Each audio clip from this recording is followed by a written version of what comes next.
பிறந்த ஒவ்வொருவனும் அள்ளி அள்ளி பருக வேண்டிய அமிர்தமடாது. பியூர் சினிமா யூடியூப் சேனலுக்கு நீங்கள் கொடுக்குற பேராதரவுக்கு நன்றி.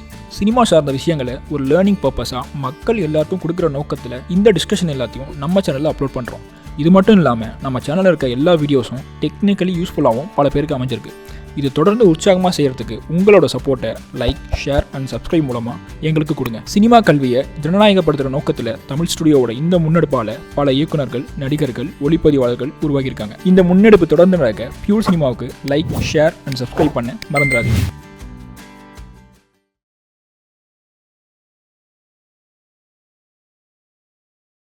வணக்கம். நான்லீனியர் திரைக்கதை பற்றின இந்த சீரீஸில் என்னோட அடுத்த பகுதி இது. நான்லீனியராக ஒரு கதை சொல்லும்போது விதவிதமான இதுவரைக்கும் பேசப்படாத பல விஷயங்களை திரைப்படங்கள் பேச ஆரம்பிச்சிது.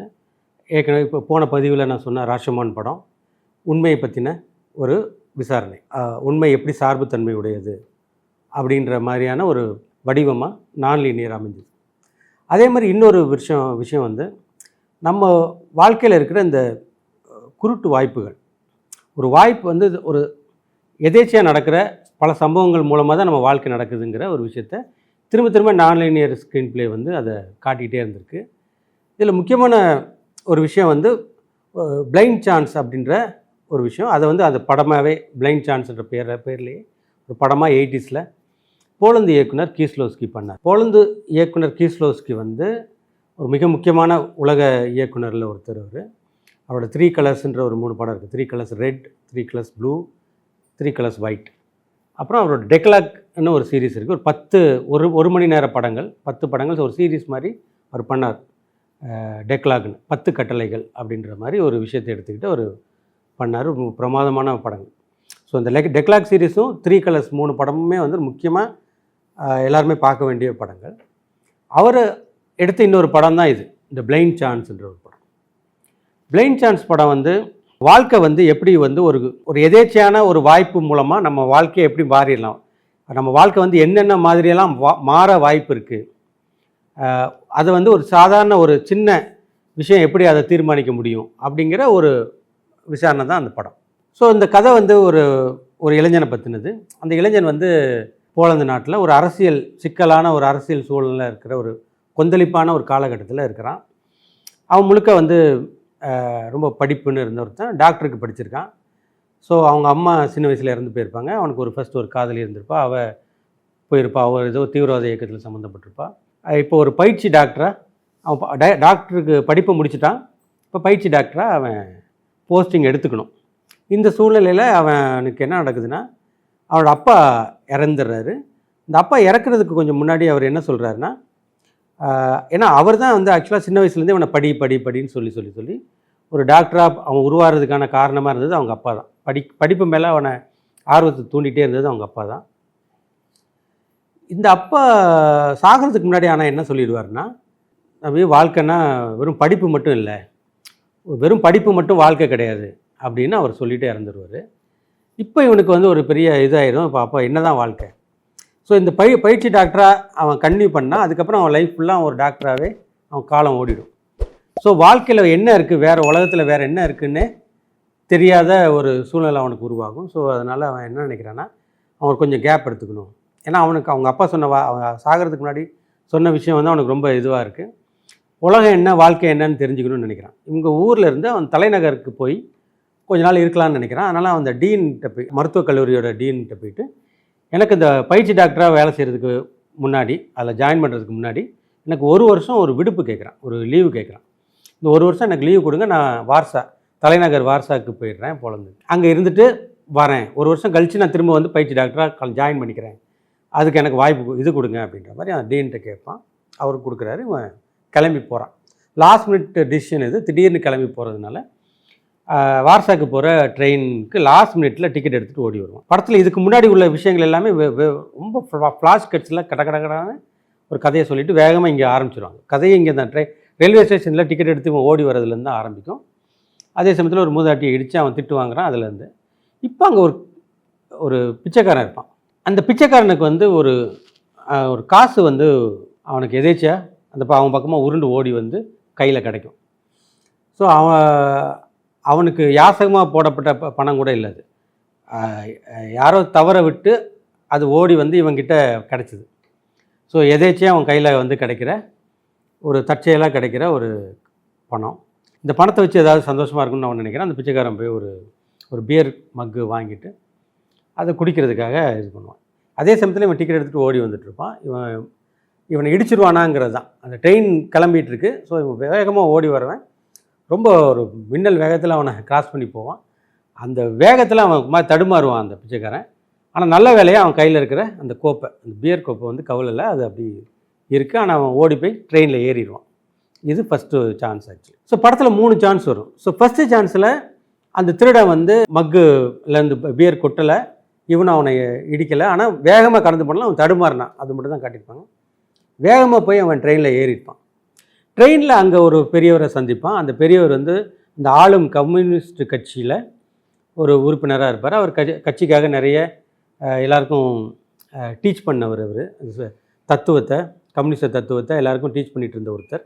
அவர் வந்து இப்போது தலைநகரில் அவர் போஸ்ட்டில் இருக்கார். அப்போது இவன் இந்த ஹீரோ வந்து அவனோட குறைகளை பற்றி சொல்லுவான். இந்த அரசாங்கத்து மேலே உள்ள அவனோட வருத்தங்கள், குறைகள், மக்களுக்கு ஏன் அது பிடிக்கலை, அரசாங்கம் செய்கிற தவறு என்னன்ற மாதிரி ஒரு விஷயத்த இவன் அவர்கிட்ட பேசுகிறான். அவர் சொல்லுவார், உன்ன மாதிரி இளைஞர்கள்லாம் கட்சிக்குள்ளே இருந்து நீங்கள் தவறுகளை சுட்டி காட்டி சரி பண்ணால் தான் இந்த அரசாங்கம் நல்லபடியாக நடக்க முடியும். நீங்கள் வெளியிலேருந்து குறை சொல்லிகிட்டு இருந்தால் அது சரியில்லை. நீங்கள் கட்சிக்கு வாங்க, நீங்கள் கட்சிக்குள்ளே வந்து செயல்பட்டு ஆட்சியை சிறப்பாக மாற்றி அமைங்க அப்படின்னு அவர் பேசுவார். அதில் ரொம்ப இன்ஸ்பயர் ஆகிடுவான். இப்போ இவர் கூப்பிட்டு போய் தன்னோட வாரசால இவனுக்கு எந்த இதுவும் இல்லையா, தொடர்பும் இல்லை. அதனால் அந்த பெரியவரே வந்து அவரோட ரூம்லேயே தங்க வச்சுப்பார். இப்போ அவர் மூலமாக அந்த கட்சியில் ஆளுங்கட்சியோட இதுக்குள்ளேயே அவருக்கு நல்ல ஒரு அதுக்குள்ளே நுழையிறதுக்கான வாய்ப்பு வருது. அரசு மருத்துவமனையிலேயே அவனுக்கு ஒரு வேலையும் உடனே கிடைக்குது. ஸோ பயிற்சி டாக்டர் அவன் அங்கே வேலை செய்ய ஆரம்பிக்கிறான். அவன் வாழ்க்கை ஒரு மாதிரி சிறப்பாக நல்லபடியாக மாறிடுது கடகடன்னு. இதுக்கு நடுவில் அவனோட பழைய காதலியை அவன் சந்திப்பான். அவள் வந்து ஒரு தீவிரவாத இயக்கத்தில் இருப்பாள். ஸோ இப்போ இவங்க 2 பேருக்குள்ளே ஒரு இது போயிட்டே இருக்கும். இந்த கட்சிக்குள்ளே இருக்கிறவங்க இதை வேவு பார்ப்பாங்க. அந்த தீவிரவாத இயக்கத்தை வேவு பார்க்குறதுக்கு இவனுக்கே தெரியாமல் இவனை பயன்படுத்திக்க ஆரம்பிச்சிருப்பாங்க. இந்த கதையோட ஓட்டத்தில் ஒரு பாயிண்டில் வந்து அந்த பொண்ணை அவங்க அரெஸ்ட் பண்ணுவாங்க. அப்போ அந்த பொண்ணுக்கு தெரிய வரும் இவன் வந்து ஆளுங்கட்சியில் உறுப்பினராக இருக்கான்னு. அப்போ இவன் மேலே அவள் ரொம்ப வருத்தப்பட்டுப்பான். இவன் தான் தன்னை மாட்ட வச்சுதா அந்த பொண்ணு நினச்சிக்கிறா. அப்புறம் இவன் வந்து கட்சியில் வந்து பயங்கரமாக சண்டை போடுவான்.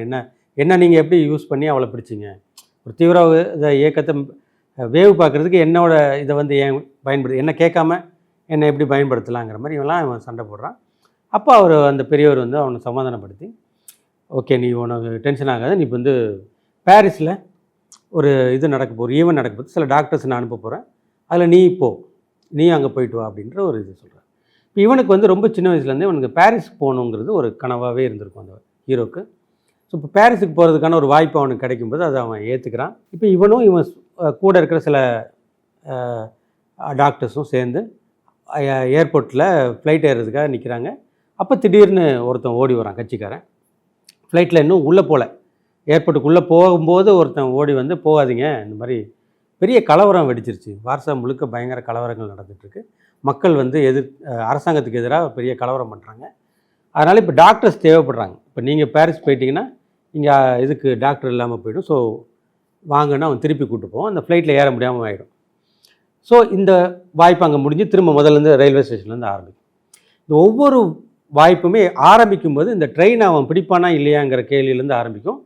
முடியும் போது அந்த ஃப்ளைட்டில் அவன் ஏறுவானா இல்லைங்கிறதுல முடியும். இதுதான் அதோட பேட்டர்ன். இப்போ செகண்ட் சான்ஸில் இதே மாதிரி அவன் டிக்கெட் எடுத்துகிட்டு ட்ரெயினை நோக்கி ஓடி வருவான். அப்போ அங்கே அதே பிச்சைக்காரன் வந்து அந்த காயின் அவனுக்கு ஓடி வரும். அவன் கொடுத்து ஒரு மக்கில் பியர் வாங்கிப்பான், அதை குடிக்க போவான். கரெக்டாக அவன் வேகமாக அந்த ட்ரெயினை பிடிக்கணுன்ற வேகத்தில் ஓடி வந்து இடிச்சிடும்.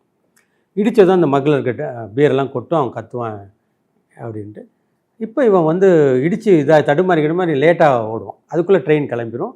ஓடி போய் ரொம்ப வேகமாக ஓடி ஏறிடலான்னு அவன் ரொம்ப முயற்சி பண்ணி ஓடுவான். அப்போ அங்கே ஒரு போலீஸ்கார் வந்து அதை நிப்பாட்டுவார். இவ்வளோ வேகமாக ஓடி எங்கே விழுந்து ஏதாவது ஆயிடக்கூடாதுன்ட்டு அதை தடுப்பார் ஒரு போலீஸ்காரர். தடுத்த போலீஸ்காரரே அவன் திருப்பி அடிச்சிடுவான், ஒரு வேகத்தில் யோசிக்காமல் அடிச்சிடுவான். அடித்த உடனே நேராக அவனை வந்து பிடிச்சி கோர்ட்டுக்கு கொண்டு போயிடுவாங்க, பிடிச்சி அரெஸ்ட் பண்ணிவிடுவாங்க. ஜட்ஜ் என்னென்னா, நீ என்ன ஒரு போலீஸ்காரனை கை நீட்டின தப்பு, உனக்கு வந்து ஒரு ஒரு அடையாளமான ஒரு பனிஷ்மெண்ட், அதாவது பொதுப்பணி, ஒரு சோசியல் சர்வீஸ் மாதிரி ஒரு வேலையை ஒரு நாள் அடையாளமாக ஒரு நாள் போய் நீ வேலை செய்யணும் அப்படின்னு ஒரு தண்டனை கொடுக்குறாங்க. அது மாதிரி இவனை மாதிரியே வேறு இளைஞர்களும் ஏதாவது மிஸ்டேக் பண்ணவங்களெல்லாம் ஒரு பொது பணியில் ஒர்க்கில் அவங்க விடுறாங்க. அப்படி அங்கே வந்து இன்னொரு பையன் ஒரு இளைஞனோட இவனுக்கு ஃப்ரெண்ட்ஷிப் ஆகும். அந்த இடத்துல அவன் இவரை ஒரு இடத்துக்கு கூட்டு போவான், இந்த ஹீரோவை ஒரு இடத்துக்கு கூட்டு போவான். அது வந்து ஒரு பாதிரியார், அவர் ஒரு இது கிறிஸ்தவ சபை மாதிரி ஒன்று இருக்கும். அது வந்து வெளி உலகத்துக்கு தான் அது ஒரு கிறிஸ்தவ சபை, ஒரு மத சபை மாதிரி இருக்கும். உள்ளுக்குள்ளே வந்து அவங்க தீவிரவாத இயக்கம். அதில் அந்த சர்ச்சுக்கு கீழே அண்டர் கிரவுண்டில் வந்து ஒரு பெரிய ப்ரெஸ் எல்லாம் இருக்கும். அங்கே பத்திரிகையெல்லாம், புத்தகங்கள், புரட்சி பத்திரிகைகள்லாம் அங்கே அச்சடிக்கப்படும். தடை செய்யப்பட்ட இயக்கம் அவங்க. அரசாங்கம் இவங்களை பார்த்தாலே அரெஸ்ட் பண்ணுவாங்கன்ற மாதிரி ஒரு தடை செய்யப்பட்ட இயக்கம். அவங்களோட புத்தகம்லாம் தடை செய்யப்பட்ட புத்தகம். ஸோ இவங்க சீக்ரெட்டாக அச்சிட்டு மக்கள்கிட்ட விநியோகம் பண்ணிகிட்ருக்காங்க. ஒரு புரட்சிகரமான அரசாங்கத்துக்கு எதிரான ஒரு இயக்கம். அதோட பரிச்சயம் இவனுக்கு வரும் ஹீரோக்கு. இப்போ இங்கே வந்து அவனுக்கு இதெல்லாம் சரின்னு தோணும். ஆமாம்ல, இது இவ்வளோ தப்பு இருக்குது கவர்மெண்ட்டில், அதை வந்து இவங்க கரெக்டாக தான் அவங்க எதிர்த்து கேள்வி கேட்குறாங்க, இவங்க தான் கரெக்டுங்கிற மாதிரி இருப்பான். ஸோ இப்போ இந்த புரட்சி இயக்கத்தில் ஒரு மெம்பர் ஆகிடும். ஸோ ஃபஸ்ட்டு சான்ஸில் அரசாங்கத்தோட ஆளாக அவன் இருப்பான். செகண்ட் சான்ஸில் இவனே புரட்சி இயக்கத்தோட ஒரு மெம்பராக மாறியிருப்பான். வெறுமனை ஒரு பிச்சைக்காரனை இவன் இடித்தாரா இல்லையாங்கிறது அவன் லைஃப்பில் 2 எக்ஸ்ட்ரீம் இடத்துக்கு கொண்டு போய் உட்கார வச்சுருந்தான் அவனை. இதுதான் இந்த படம் சொல்ல வருது. ஸோ இப்போ இந்த வாய்ப்பில் என்ன நடக்கும்னா, இந்த பாதிரியார் வந்து அவர் ஒரு பாரிஸுக்கு ஒரு குரூப்பை அனுப்ப போகிறாரு. அதே மாதிரி அந்த குரூப்பில் ஒன்றை அனுப்புகிறேன், நீ பாரிஸுக்கு போ அப்படின்லாம் சொல்லுவார். அதில் அவனுக்கு ரொம்ப மகிழ்ச்சி. ஸோ இவனுக்கு பாரிஸ் போகணுன்ற ஒரு கனவு இருக்குது. ஸோ பாரிஸுக்கு ஃப்ளைட்டில் ஏறுறது அந்த மாதிரியான ஒரு இது போயிட்டே இருக்குது. பாரிஸ் போகிறதுக்காக இவன் விசா எடுக்கிறதுக்காக ஒரு அரசு அலுவலகத்துக்கு போகிறான். விசா எடுக்கிறதுக்காக போவான். போன இடத்துல அங்கே ஒரு அதிகாரி இவனை தனியாக கூப்பிட்டு போய் இது பண்ணுவார். அப்போ தான் அவனுக்கு தெரிய வரும், உளவுத்துறை வந்து இவனை கண்காணிச்சிட்ருக்கு ரொம்ப நாளாகவே. இவன் வந்து ஒரு தீவிரவாத இயக்கத்தோட தொடர்பில் இருக்கான், இவன் அவங்களோட மெம்பராக இருக்கான்றது அவங்களுக்கு தெரியும். ஸோ அவங்க ரொம்ப நாளாக இவனை ஃபாலோ பண்ணிகிட்ருக்காங்க. ஸோ அந்த உளவு அமைப்பு இவன்ட்டு என்ன கேட்கும்னா, உனக்கு நான் விசா தரேன், நீ பாரிஸுக்கு போ, எல்லாம் ஓகே, ஆனால் நீ வந்து இந்த இயக்கத்தை பற்றி எல்லா தகவலும், தடை செய்யப்பட்ட இயக்கம், அவங்கள பற்றி எல்லா தகவலும் எங்களுக்கு கொடு அப்படின்னு அந்த அதிகாரி சொல்லுவார். இப்போ இவன் வந்து இல்லை நான் அப்படி ஒரு துரோகம் வேலை பண்ண மாட்டேன் அப்படின்னு அவன் சொல்லுவான். ஒரு துரோகியாக இருக்கிறதுக்கு நான் சம்மதிக்க மாட்டேங்கிற மாதிரி சொல்லிவிட்டு வருவான். ஆனால் பார்த்தா ரெய்டு நடக்கும். அந்த பிரிண்டிங் ப்ரெஸ், அந்த தடை செய்யப்பட்ட இயக்கத்தோட இதெல்லாம் பிரிண்ட் பண்ணுறாங்க இல்லையா புத்தகத்தை, அதை வந்து ஃபுல்லாக போலீஸ் ரைட் பண்ணி ஃபுல்லாக எல்லோரையும் அரெஸ்ட் பண்ணி ஒரு பெரிய இதுவே நடந்துடும். இதுக்கப்புறம் அந்த பத்திரிகையே வெளில வர முடியாத மாதிரியான ஒரு சூழ்நிலாம் உருவாகும். இப்போ இந்த இயக்கத்தை ஆளுங்க என்ன நினைப்பாங்கன்னா, இவன் தான் காட்டி கொடுத்துட்டான், இவன் அரசாங்கத்துக்கு காட்டி கொடு, ஏன்னா இவன் புதுசாக வந்து சேர்ந்தவன் தான், இவன் காட்டி கொடுத்ததுனால தான் அரசாங்கம் நம்மளை பிடிச்சிருச்சுன்னு அவங்க நினச்சிப்பாங்க. ஆக்சுவலாக ரொம்ப நாளாக அவங்க ஃபாலோ பண்ணிகிட்ருக்காங்க உளவுத்துறைங்கிறது அவங்களுக்கு தெரில. இவன் மேலே சந்தேகப்படுறாங்க. இப்போ இந்த பாதிரியாட்டம் சொல்லுவான், ஐயோ நான் ஒன்றும் பண்ணலைங்க, இது உளவுத்துறை பண்ணுற வேலை, எனக்கு இதுக்கு சம்மந்தம் இல்லை, நான் காட்டி என்ன கேட்டாங்க, நான் காட்டி கொடுக்க மாட்டேன்னு சொல்லிட்டேன். ஸோ இப்போ நான் பாரிஸுக்கு போகணும் அப்படிங்கிற மாதிரி அவன் பேசுவான்.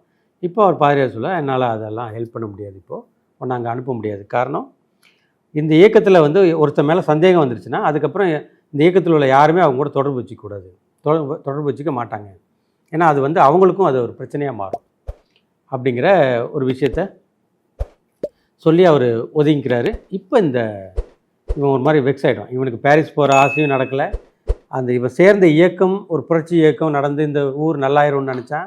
அவங்களே இப்போ இவனை துரோகின்னு சொல்லிட்டாங்க, இவனை நம்பலை. இந்த நிலைமையில அவன் தங்கியிருக்கிற இடத்துக்கு வருவான். அப்போ அந்த ஹவுஸ் ஓனர் ஒரு லேடி, அவங்க சொல்லுவாங்க, உனக்கு விஷயம் தெரியுமா, ஊர் ஃபுல்லாக நிறைய கலவரம் நடக்குதான்னு ரேடியோ ஆன் பண்ணுவாங்க.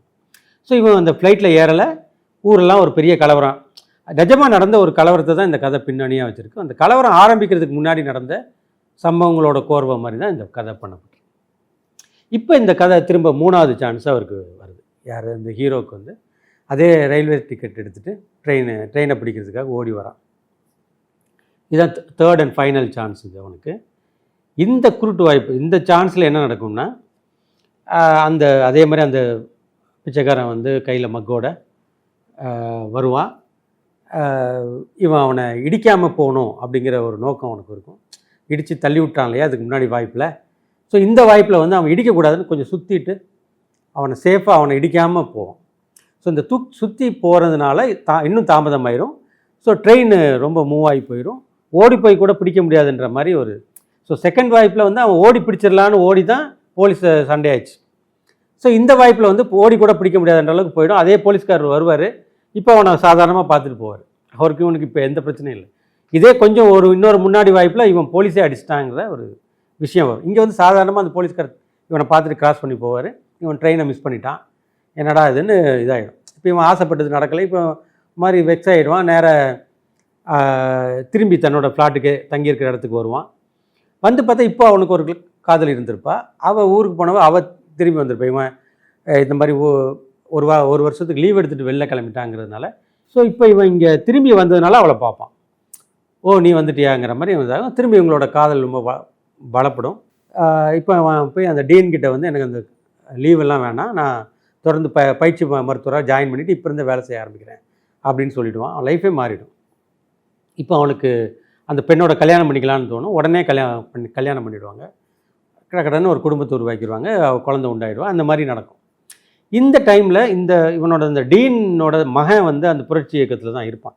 இதுக்கு முன்னாடி வாய்ப்புகளில் கூட தன்னை ஃபஸ்ட்டு வாய்ப்பில் அவன் தன்னோட காதலி ஜெயிலில் இருக்கிறத பார்க்க போகும்போது அங்கே ஜெயிலில் அந்த இதே சேம் டீன் வந்து தன்னோட மகன் ஜெயிலில் இருக்கான்னு சொல்லி வர்றதை காட்டியிருப்பாங்க.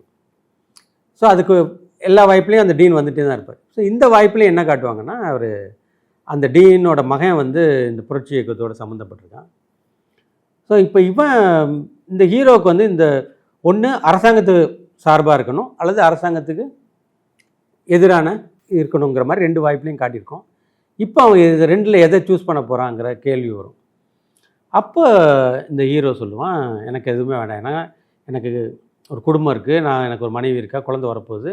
ஸோ என்னோடய குடும்பத்துக்காக நான் இருக்கணும், எனக்கு ஒரு டாக்டர் வேலை இருக்குது, நான் அதை பார்த்துட்டு என் லைஃபு இருந்துருவேன், எனக்கு புரட்சி இயக்கமும் வேண்டாம், அரசாங்க சார்பாகவும் வேண்டாம், நான் சிம்பிளாக நடுநிலையாக சாதாரண ஒரு மனிதனாக வாழ்ந்துட்டு போயிடுறேங்கிற மாதிரி சொல்லுவோம்.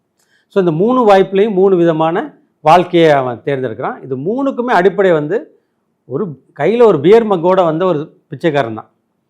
அதனால நடந்த சின்ன சின்ன மாற்றங்கள் அவன் ஒருத்தரோட முழு வாழ்க்கையே மாற்றிட்டுருக்கு. ஸோ இந்த வெர்ஷன் படி இவனுக்கு என்னென்னா எல்லாம் ஸ்மூத்தாக நடந்திருக்கும். இப்போ இந்த டீனோட மகன் அரெஸ்ட் ஆனதுனால இந்த டீன் இவனை கூப்பிட்டு சொல்லுவார், இந்த மாதிரி நான் வந்து வெளிநாடு போக வேண்டிய ஒரு வேலை இருக்குது, ஒரு கான்ஃபரன்ஸில் நான் கலந்துக்கணும், ஆனால் இப்போ என் மகன் அரெஸ்ட் ஆகிருக்கிறதுனால இந்த டைமில் அவனை விட்டுட்டு நான் போக விரும்பலை, நான் இங்கேருந்து அவன் என்னென்னு இந்த கேஸெல்லாம் பார்க்கணும், ஸோ அதனால் எனக்கு பதிலாக நீ போ அப்படின்னு இவர் கேட்பார். ஸோ இப்போ இவனுக்கு வந்து அந்த வெளிநாடு போகிறதுக்கான ஃப்ளைட்டுக்காக பார்க்கும்போது டைரக்ட் ஃப்ளைட் இருக்காது, அவன் பாரிஸுக்கு போய் அங்கேருந்து மாறி போயிடலாம் அப்படின்னு ஒரு வாய்ப்பு வரும். இவனுக்கு எப்போவுமே பாரிஸ் போகிறது பிடிக்கும். ஓகே நான் பாரிஸ் போய் அங்கேருந்து மாறி போகிறேன்ட்டு இப்போ பாரிஸுக்கு ஃப்ளைட் டிக்கெட் எடுத்துகிட்டு போவான்.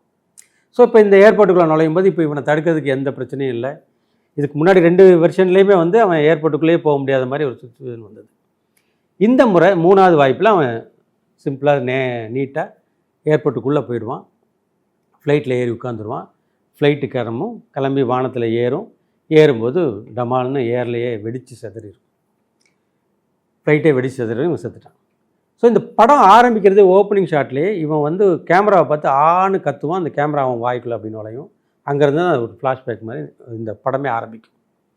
ஸோ இந்த ஷாட் வந்து என்னன்றது நமக்கு லாஸ்ட்டில் ஃபைனலாக அந்த பாம்பில் அந்த ஃப்ளைட்டு வெடித்து செதறும் போது அவனோட ரியாக்ஷன், அவன் அந்த வெடித்து செதறதுக்கு முன்னாடி செகண்டில் அவன் கத்துனது தான் அது அப்படின்னு நம்ம புரிஞ்சுக்கலாம்.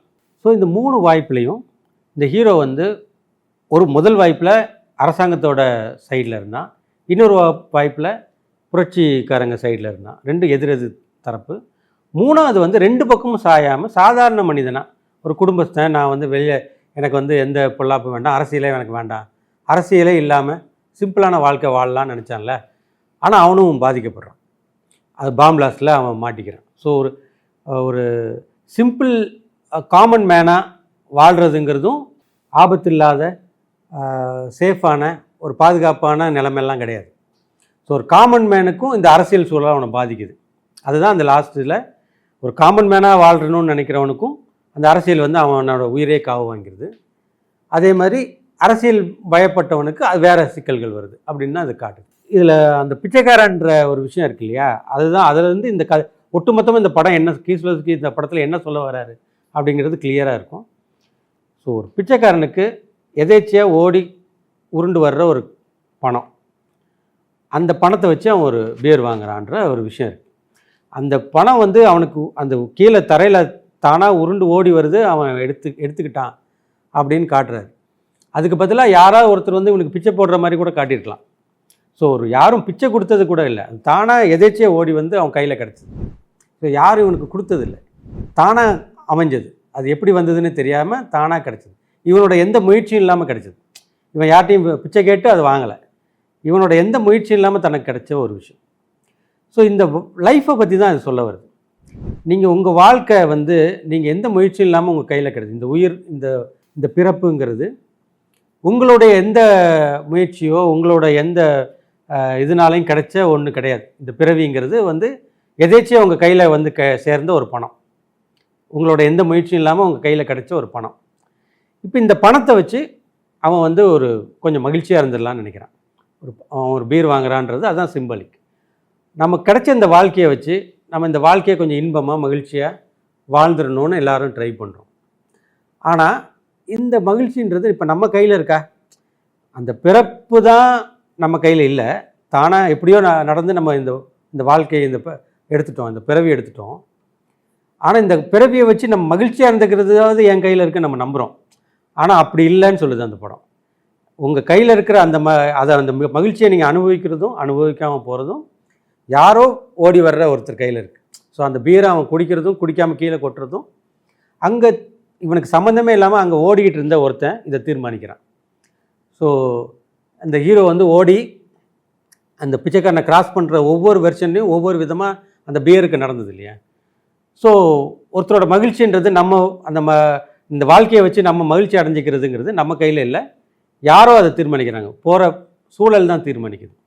ஸோ இந்த சூழல்னு அவர் சொல்கிறது அதை கொஞ்சம் விரிவுபடுத்தினீங்கன்னா இந்த நாடு, அரசியல், இங்கே இருக்கிற சமூக அமைப்பு, இங்கே இருக்கிற சிக்கல்கள், இங்கே இருக்கிற எல்லா விதமான அரசியல் தளங்கள், ஒவ்வொரு லேயர்ஸ், இது எதுக்குமே நான் சம்மந்தப்பட மாட்டேன், நான் ஒரு காமன் மேன், எனக்கு இதெல்லாம் தேவையில்லை, எனக்கு குடும்பம் போதும், நான் இதெல்லாம் சம்மந்தப்பட்டுக்க மாட்டேன்னு சொன்னால் கூட நீங்கள் அதுக்கு பலியாயிடுவீங்க. ஸோ இதுலேருந்து தப்பிக்கவே முடியாது. ஸோ எப்படி அந்த பிச்சைக்காரன் வந்து அந்த பீரை அனுபவிக்கிறதும் அனுபவிக்காமல் போகிறது எப்படி அவங்க கையில் இல்லையோ, புறச்சூழல் சூழல் அதை தீர்மானிக்குதோ, அதே மாதிரியே நம்ம வாழ்க்கையும் நம்மளோட இதுவும் வந்து வெளிச்சூழல்களால், இந்த அரசியல் சூழல், சமூக கட்டமைப்பு, சமூக பிரச்சனைகள்னால தான் நம்ம வாழ்க்கையும் தீர்மானிக்கப்படுது. ஸோ அதனால தான் ஒரு சமூக பிரச்சனைக்கு ஏன் குரல் கொடுக்கணும், ஏன் ஒரு அரசியல் தெரிஞ்சிருக்கணும், ஒரு காமன் மேனுக்கு வந்து அரசியல் தேவையில்லை அப்படிங்கிற ஒரு முடிவுக்கு யாரும் வர முடியாது. ஏன்னா அரசியல் உங்களை டெய்லி பாதிச்சுக்கிட்டே இருக்குது அப்படிங்கிற ஒரு விஷயத்தை அது சொல்ல வருது. ஸோ இந்த பிளைண்ட் சான்ஸ்ன்றது இந்த அரசியல் கதை இதெல்லாத்தையும் ஒரு பக்கம் வச்சுட்டு இதோட வடிவமைப்பை மட்டும், ஸ்ட்ரக்சரை மட்டும் எடுத்துட்டிங்கன்னா, ஒரே மனிதனுக்கு நடக்கிற 3 தனி வாய்ப்புகள். இந்த வாய்ப்பில் அவன் வாழ்க்கை எப்படி ஆச்சு, இந்த வாய்ப்பில் அவன் வாழ்க்கை எப்படி ஆச்சு, இந்த வாய்ப்பில் எப்படி ஆச்சுன்னு ஒரு 3 வெர்ஷன் காட்டுறாங்க. இந்த பேட்டர்ன் இருக்கு இல்லையா, இது வந்து 3 தனி கதைகளாக அது காட்டப்படுது. அது எங்கேயும் நடக்கலை. 3வது வாய்ப்பு கூட ரியலாக நடந்துதான்னு நமக்கு தெரியாது. நம்ம ஓப்பனிங் ஷாட்டில் அவன் வாயை வளர்ந்து ஏதோ கேமரா பார்த்து கத்துனான் இல்லையா, கேமரா அவன் வாய்க்குள்ள நுழைஞ்சுது. ஸோ அந்த ஷாட்டு ஓப்பனிங்கில் காட்டி படம் ஆரம்பிக்கிறதுனால நம்ம என்ன புரிஞ்சுக்கலாம்னா, 3rd சான்ஸில் நடந்தது தான் ரியலாக அவனுக்கு நடந்தது. அவன் ஒரு காமன் மேனாக வாழ்ந்தான், அவன் பயிற்சி டாக்டர் ஆகி அவன் வாழ்க்கையை அப்படியே தான் வாழ்ந்தான். ஒரு ஃப்ளைட் பிளாஸ்ட்டில் அவன் இறந்து போயிட்டான். அந்த ஃப்ளைட் பிளாஸ்ட் ஏன் நடந்ததுன்னா, இந்த புரட்சி இயக்கத்துக்கும் அரசாங்கத்துக்குமான சண்டை தான். ஒரு பெரிய கலவரம் வெடிச்சதுன்னு நம்ம சொல்கிறோம்ல, அந்த கலவரத்தோட ஒரு பாட்டு தான் அந்த பாம்பு வைக்கப்படுது அந்த ஃப்ளைட்டுக்கும். ஸோ அந்த கலவரத்தில் அவன் இறந்து போயிட்டான். ஸோ அவனுக்கு இன்னொரு 2 வாய்ப்பு இருந்தது. ஏதாவது ஒரு அரசியலை சூஸ் பண்ணியிருந்தா கூட அவன் வந்து அதில் இருந்திருப்பான். ஆனால் கூட அங்கேயும் துரோகம், நம்பிக்கையின்மை, ஒருத்தரை வந்து நம்பிக்கை இல்லாத சூழல் தான். ஸோ 3 வாய்ப்புமே நல்லதாக இல்லை. ஸோ வாழ்க்கையில் எந்த பக்கம் இருந்தாலும் ரொம்ப நிம்மதியான வாழ்க்கையை அனுபவிச்சிட முடியாதுங்கிற மாதிரியான ஒரு விஷயம் அதில் சொல்லப்படுது. ஸோ ஆனால் இந்த 3 சான்ஸ்ன்ற ஒரு விஷயம் இந்த படத்தில் வச்சதுனால, இது ஒரு போலந்து நாட்டு படம். இது யூரோப் முழுக்க இது ஒரு அதிர்வை உருவாக்கிச்சு. நிறைய யங் இயக்குனர்கள் பின்னாடி கீஸ்லோஸ்கியை ஃபாலோ பண்ணி இந்த சான்சஸை பற்றி படங்கள் பண்ண ட்ரை பண்ணாங்க. அதில் ஒரு படம் தான் ஸ்லைடிங் டோர்ஸ்னு. இந்த ஸ்லைடிங் டோர்ஸ் தான் பின்னாடி தமிழில் வந்து 12Bன்ற ஒரு படமெல்லாம் வந்தது. அதே மாதிரி ரன் லோலா ரன்னு ஒரு படம் இருக்குது. ரன் லோலா ரன் ஜெர்மன் படம், அதுவும் பல பேர் பார்த்துருப்பாங்க. ஸ்லைடிங் டோர்ஸ் பிரிட்டிஷ் படம், எல்லாமே யூரோப்பியன் படங்கள். ஸ்லைடிங் டோர்ஸ் பிரிட்டிஷ் படம், ரன் லோலா ரன்னு ஒரு ஜெர்மன் படம் இருக்குது. அது முழுக்க இதே சான்சஸ் பற்றி தான் பேசுது. ஸ்லைடிங் டோர்ஸும் சான்சஸ் பற்றி பேசுது. ஸோ குருட்டு வாய்ப்புகள் எப்படி நம்ம வாழ்க்கையை தீர்மானிக்கும், இந்த வாய்ப்பில் நம்ம வாழ்க்கை என்னாகும், அந்த வாய்ப்பில் என்னாகும்னு விதவிதமாக காட்டுறது மூலமாக, ஒரே வாழ்க்கையை 2-3 விதமாக காட்டுவதன் மூலமாக இந்த வாழ்க்கையை பற்றின ஒரு கேள்வியை, இப்போ நம்ம வாழ்க்கை நம்ம தீர்மானிக்கலை, தானாக எல்லாம் நடந்துகிட்ருக்கு அப்படிங்கிற ஒரு பிரமிப்பை அது உருவாக்குது இல்லையா. ஸோ இது இந்த படம் ஒரு நான்லீனியராக சொல்லி இதை அந்த உணர்வை உருவாக்கியிருக்கேன். மறக்காம சப்ஸ்கிரைப் பண்ணிடுங்க.